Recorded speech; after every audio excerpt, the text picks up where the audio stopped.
Basebeletsi ba hlokomedisitse hore phediso ya dikontraka tsa nakwana tse fetang 800 e tlile ho putlamisa ditshebeletso tsa tlhokomelo ya bophelo ka hara province.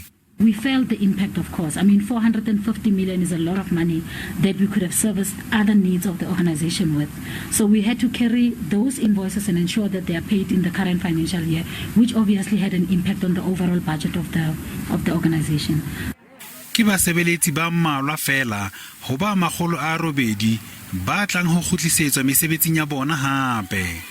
That on its own poses a challenge as to what do we do with the current staff that are there, regardless of the fact that, their contracts were coming, to an end by the 31st of March.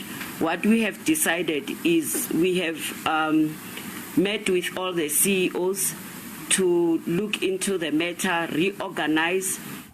Basebetsi bana ke ba neng ba hirilwe ho eketsa dithuso twantshong ya COVID-19.